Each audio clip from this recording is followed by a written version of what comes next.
Most companies rise, peak, and fade, but a few, rare as comets, reinvent themselves so completely they seem immortal. One of them started with playing cards, one survived 2 world wars, one shaped our childhoods, and still defines what fun means today.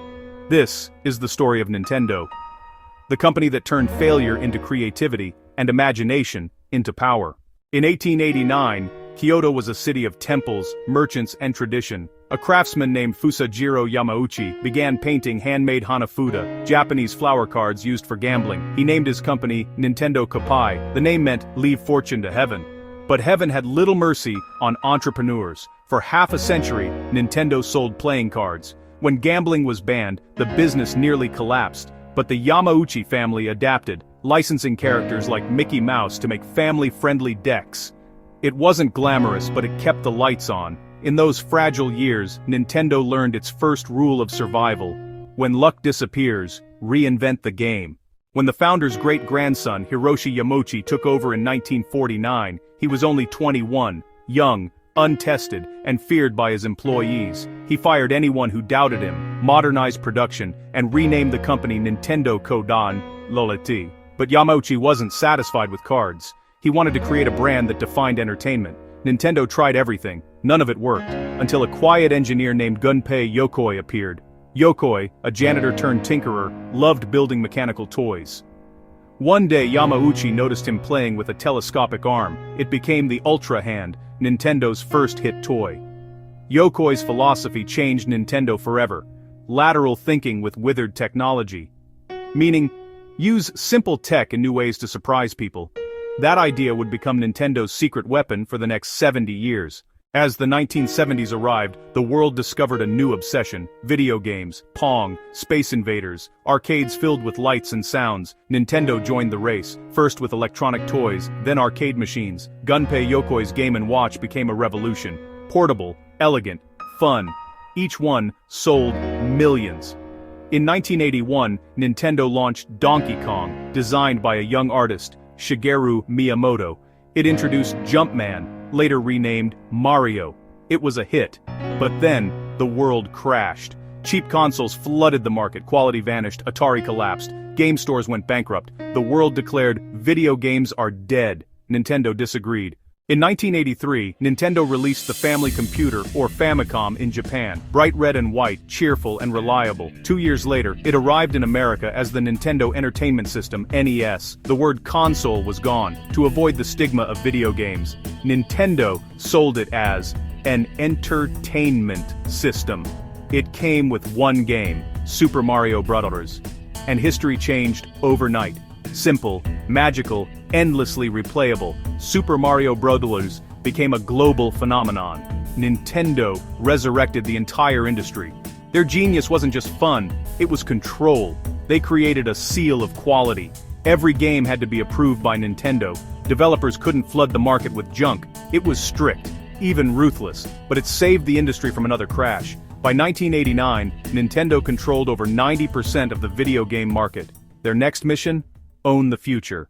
In 1989, Gunpei Yokoi created another masterpiece, the Game Boy. Simple, affordable, powered by AA batteries, and bundled with Tetris. It wasn't the prettiest, but it was everywhere. Portable gaming became a new empire. Meanwhile, the Super Nintendo Entertainment System, SNES, raised the bar for console gaming. Super Mario World, Zelda, Donkey Kong Country, timeless. But success hides danger. Nintendo's strict licensing angered developers. They demanded more creative freedom. And server such and such. Shapur binda in denrlai, shurtak or dumgakobers. Chak or dani, and Nenderdian. Came. The deal that changed history. In the early 90s, Sony and Nintendo were partners. Sony would build a CD-based add-on for the SNES called the PlayStation, but Nintendo secretly backed out, humiliating Sony publicly. Sony responded by launching its own console, the PlayStation. It was faster, cheaper, and developer-friendly. Nintendo had just created its greatest rival. The console war began. The Nintendo 64 was bold. 3D worlds, Super Mario 64, GoldenEye, Ocarina of Time, but it used cartridges, while PlayStation used discs. Cheaper, larger, easier. Third-party developers fled to Sony. Nintendo's library shrank. Still, their first-party titles were masterpieces. But artistry alone couldn't win against accessibility. Then came the GameCube, purple, compact, misunderstood. Critics loved it, the public didn't. It sold barely 20 million units, compared to PlayStation 2's 155 million. For the first time, Nintendo wasn't leading, it was surviving. But they had something Sony didn't: humility. And humility leads to reinvention. In 2006, Nintendo launched the Wii, a console that ignored graphics wars and focused on emotion. Its secret weapon, motion controls. You didn't need to be a gamer to play, you just moved. It became a cultural phenomenon. Nursing homes used it for therapy.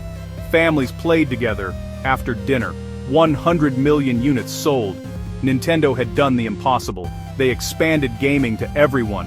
The Wii's success wasn't technological, it was psychological. It made people feel like they belonged. Narrator.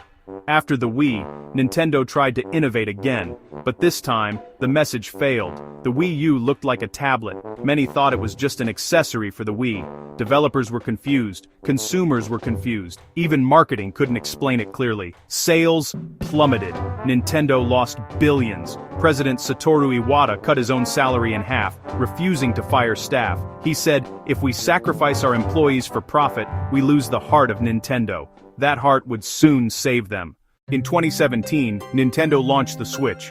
One device, two worlds, console at home, handheld on the go. It sounded risky, but the idea, play anywhere, anytime, was revolutionary. Launching alongside The Legend of Zelda, Breath of the Wild, the Switch became a symbol of freedom. It broke every record, selling over 140 million units. The games weren't just products, they were art. Mario Odyssey, Smash Bros. Ultimate, Animal Crossing, Tears of the Kingdom. Nintendo was back, not as the biggest but as the most beloved. Why does Nintendo endure? Because it builds experiences, not specifications. While others compete in teraflops, Nintendo competes in feelings. Every controller design, every melody, every color is guided by one question: will this make someone smile? That's why Nintendo is not just a company. It's a culture. A reminder that progress isn't about complexity, it's about connection. From painted cards to digital kingdoms, 130 years of creativity, risk, and courage. Nintendo has fallen, risen, and fallen again, but it never lost its purpose: to bring joy. As its founder's motto said in 1889, "Leave luck to heaven," because sometimes the world doesn't need more power. It just needs more play. This was Orlango Brand Stories, Nintendo, the power of reinvention. In our next episode, the story of Sony, the empire that wasn't supposed to exist.